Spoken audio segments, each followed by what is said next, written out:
Hello students. So today we will study the next topic in the object oriented programming of Python. So basically what is the difference between procedural programming and object oriented programming? So in the procedural programming, a program is typically a list of instructions, and where on the other hand in the object oriented program, object oriented programs are built around objects. So which are the advantages of this approach? So basically object oriented programming supports use of classes. Using object oriented programming, you can reuse the reusable patterns of code.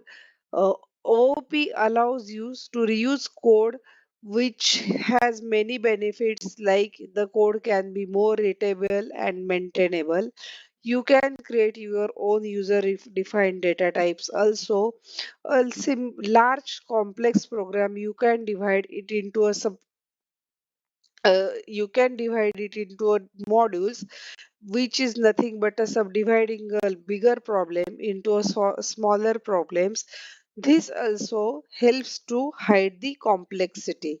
So these are the advantages of object oriented programming. Let's talk the how the code looks different in procedural programming, like here, and in object oriented programming the code looks something like here. So the code will consist of classes and objects. uh, Object oriented programming, it support different programming approaches, like we have studied.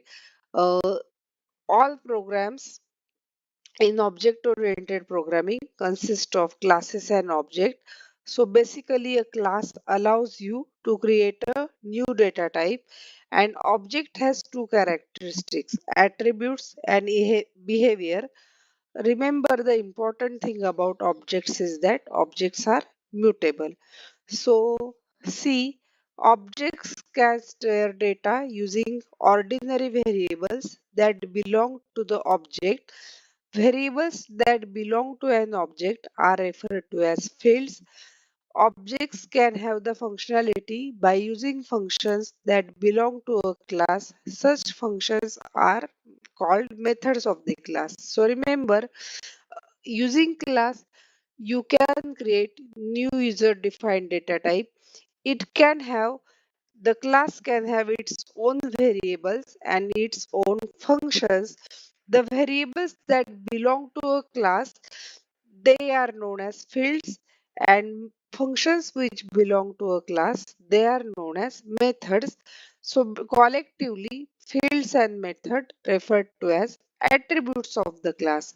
So the fields which belong to a class, they are of two types. Fields are nothing but the variables of a class. The variables don't belong to an instance or object of the class. They are known as instance variables, and variables that belong to the class itself, they are known as class variables.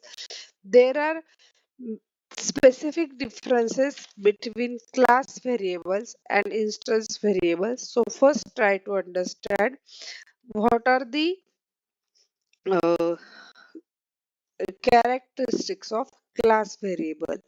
So the class variables are declared at the class level, and hence they are referred to as class variables.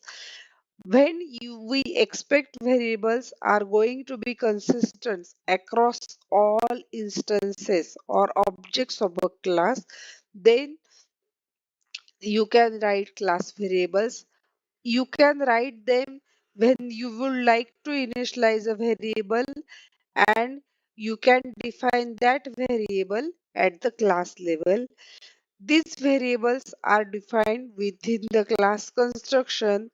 They are owned by the class itself. Class variables are shared by all instances of the class. They therefore will generally have the same value for every instance, unless you are using the class variable to initialize a variable.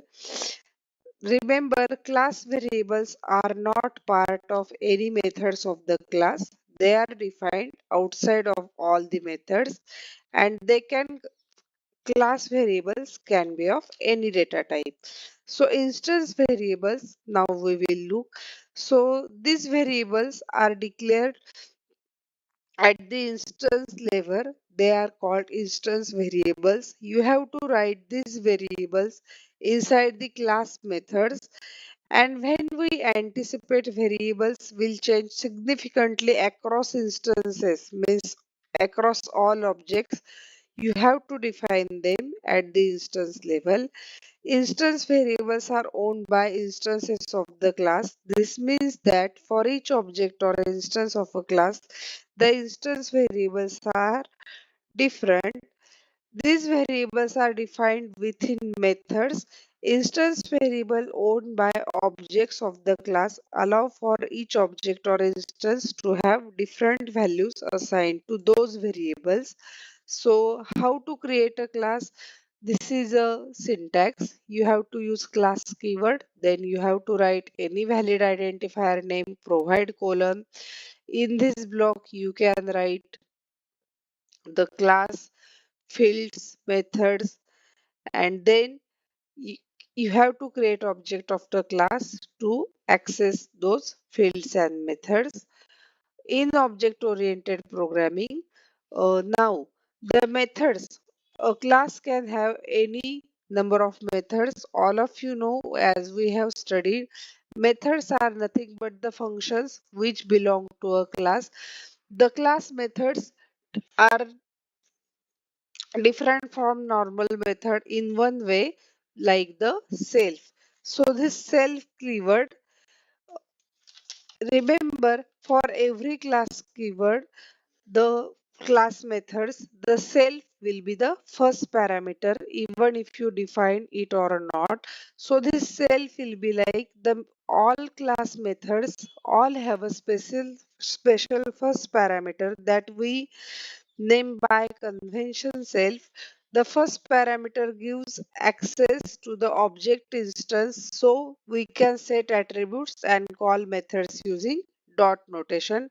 So remember, let's say even if you have a class named my class which has a method which has an object my object, if you try to access this object and any method, and if you just provide two arguments, then by default this first argument will be self. And this also means that if you have a method which takes no arguments, then still you have the one argument, the self. The classes objects can have methods just like function, except that it will have extra self variable. So how it will look like in the previous class example, this is a class definition and this is a method of the class. By default it will have self parameter, and it is nothing but the instance or object of the class. So now see the init method. So this method is automatically called when class constructor is invoked. The constructor method is used to initialize the data. It is run as soon as an object of a class is instantiated. So how to write the init method? The syntax is same, like you have to add it like any other normal method definition. Write the keyword in it, and you have to provide two underscores before and after the method. Uh, so this is the init method. Remember, this will act as a constructor method, so you don't need to provide any uh, uh, don't need to call it. It will be invoked as soon as the object is created. So like in this example, see, this is a class definition which has two methods, init and say hi. A self parameter will be the first parameter for all methods of a class, and init method will be called automatically when the object is declared. So let's say in this example, object P of class person is declared with the default value Swaroop, and this say method will display this information. So now study the next important topic, which is inheritance. Inheritance is the process by which one class takes on attributes and methods of another. So newly formed classes are called child classes, and the classes that child classes are derived from are called parent classes. Child classes can override or extend the attributes and method of parent class. This means that child classes has access to all the methods fields of parent class. Child class inherits all of the parents attributes, but they can also specify attributes and methods that are unique to themselves. So this is a simple example of inheritance. So two classes are declared here, students and engineering student.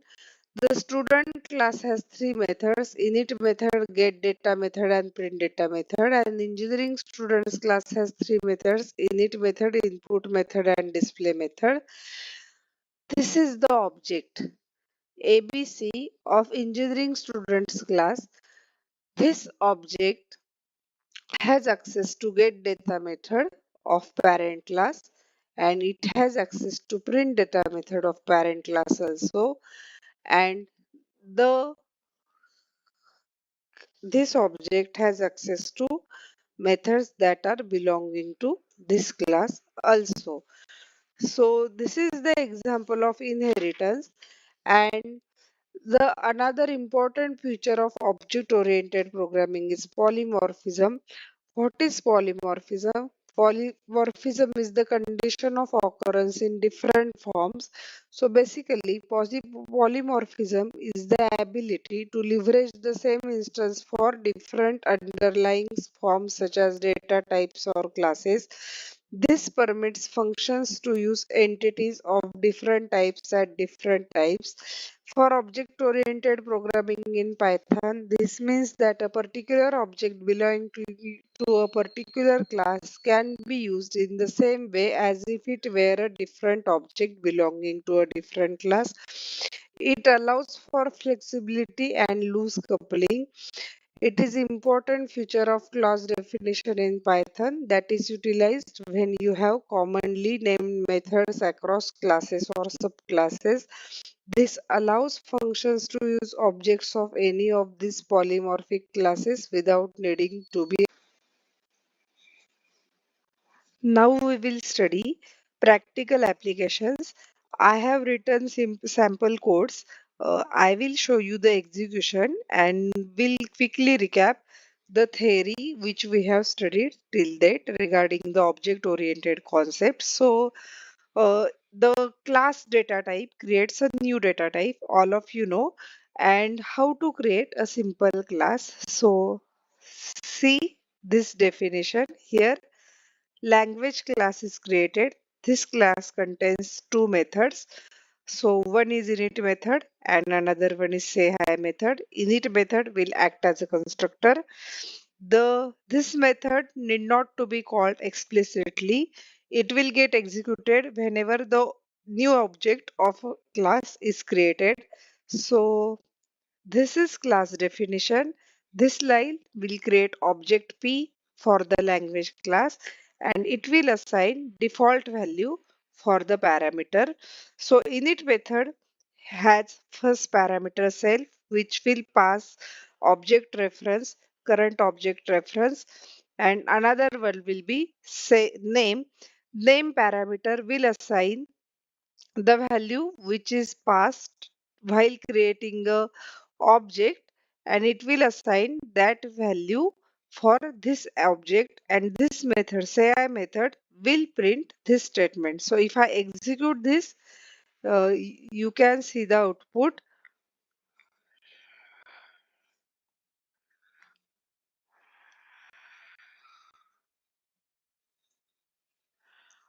So yes, so this is the output. Hello, my name is Python language. So this is how you have to create class, create init method, and create objects and call the other method. I hope all of you understood everything. Those who have not understood, please go and study, or please go and listen the theory first, then you will easily understand this. So now go to next example. How to create a simple class. A class can contains methods and uh, fields. So this is an example of my class. This class has only two fields, x and str1. So this class will not contain any method, and here, as these fields are inside a class, they will be known as class variables. So if I execute this clause, the class definition is created. This code will create objects of the class. So for this class, object p1 and object p2. Now all of you know, value of class variables will remain same through all the instances. So if you execute this code, you will see object p1 and p2 will have same value for variable, for field x and field str1. So this is the use of class variables, how you can access them.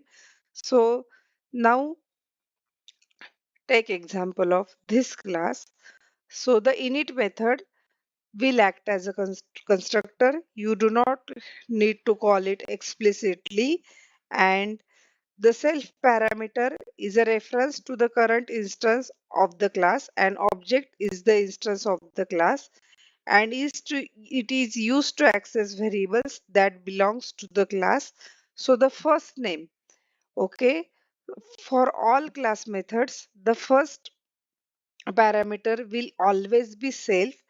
Most of the time it is good to write its name as safe, but you can ignore the self name and you can write another name also. So this is class definition.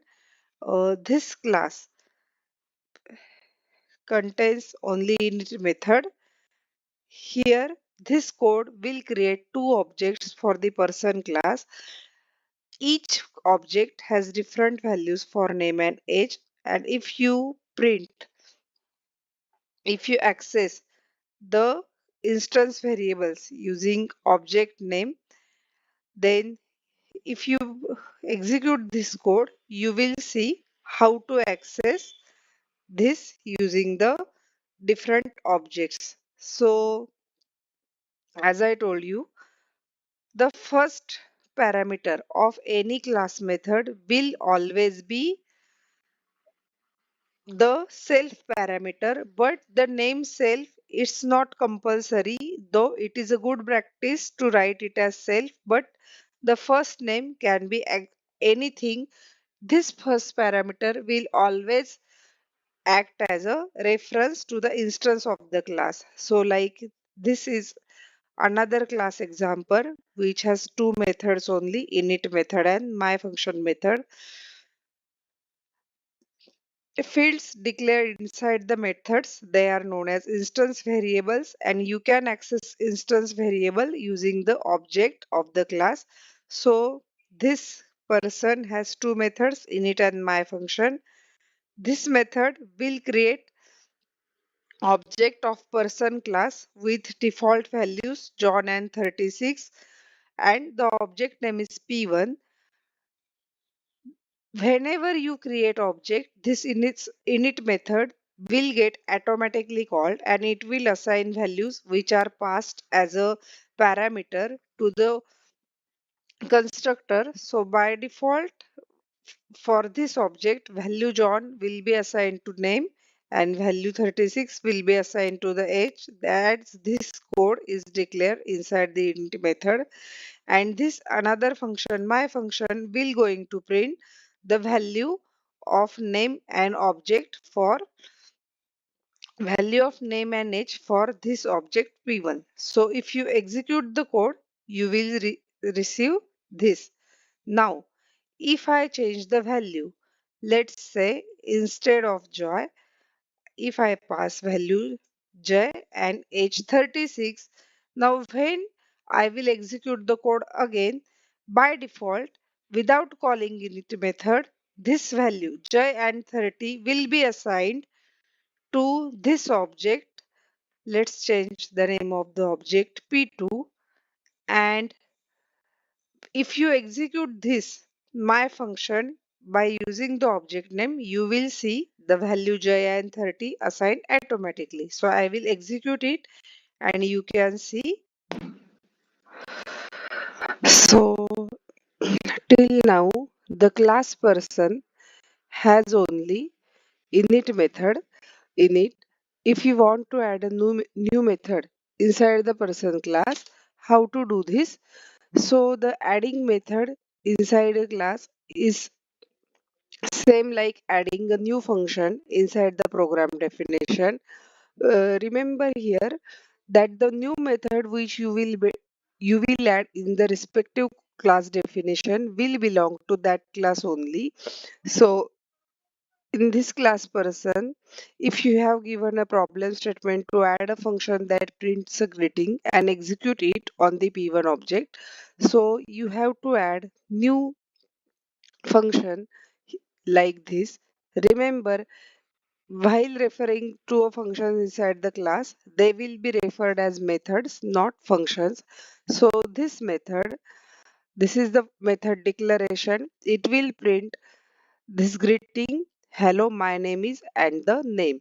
So the first parameter will be always a self parameter, and this line will create object of this class person which will pass the values John and 36 to the parameters name and age respectively.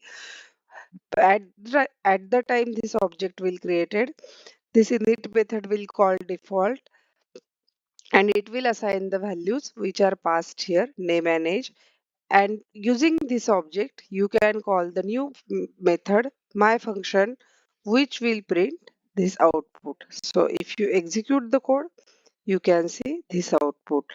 So you can add as many methods as part of any class. Remember, all the methods inside a class you have to access using the objects of the class and they will be referred as methods. Now see the next topic, the practice or a problem of next topic, which is inheritance. All of you know using inheritance, a class can acquire the attributes and methods of another class. So this helps in using this helps in using reusability. So to to to have a implement inheritance, you need to have two classes. Let's take example here, a class person which we already defined.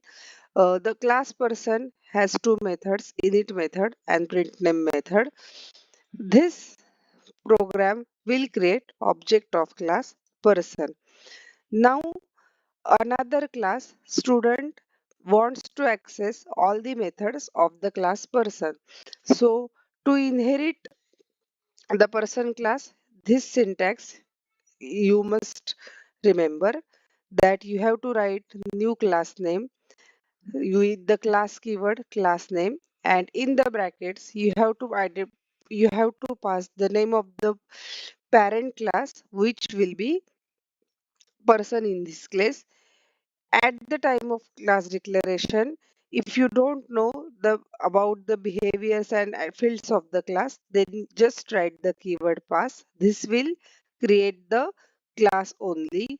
So and now see in this line, this line will create object of class student. Student has inherited person as a parent class. So the init method of parent class will be called when this object is created. and it will pass the value Mike and Olsen to the first name and last name, and print name method will print the values. So if after executing this statement, you will see the value Mike Olson. Now remember, X object is object of class student. It is it has access to the print name method because it has inherited person class. So uh, now see this example. In this example, you can, if you want to inherit the init function of the parent class, then in the class student, what you can do is that you can have init method of the student class, and if you want the functionality of init method should be same like the parent class, then this line will invoke the init method from the parent class, which is person in this case, when the object will created. After this, if you have to add another functionality for student specific object, then that you can add on here. If you use a super function, it will make the child class inherit all the methods and properties of its parent class. So the syntax of that is use the super method and it will inherit all the methods and properties from its parent. So now let's see this example. Here you have two classes, person and student. Person will be the parent class and student will be the child class. So the student class has inherited person as a parent. Person has methods init and print name, and student has also init method. In this method, using super keyword, you can inherit all the functionality, and then if you want to add new behavior for specific for the student class object, like let's say uh, init person has only two fields, first name and last name, but this student class has additional field which is year, and if you want to assign value of the year in the init function of the student class, then you have to just add this line here. This line will create object of class student. When this object will created, it will invoke first the student class init method, because this method has super function. It will then invoke the init method of the parent class. It will assign the values Mike and Olsen to the first name and last name. After that, this line will assign the value 2009 to the graduation year, and this method, the object of student class, will access the method print name of the parent class, and this line will print the graduation year. So if you execute the code, you will see this as the output. So basically, uh, these all are the examples of how to use inheritance in object oriented programming. So now let's take this example. This is just a simplified version, a modified version of the previous code. In this code also there are two classes, person and student. Person will be the parent class for the student class, and here person has two methods init and print. Student has one method init. Using super function, it will add the functionality of the init method of the parent. And now see, you can declare value of graduation year inside this method also. So graduation year value, you can write it this way. So this using these different ways, you can assign values to the fields. So this object, X student object, will get invoked because this object has person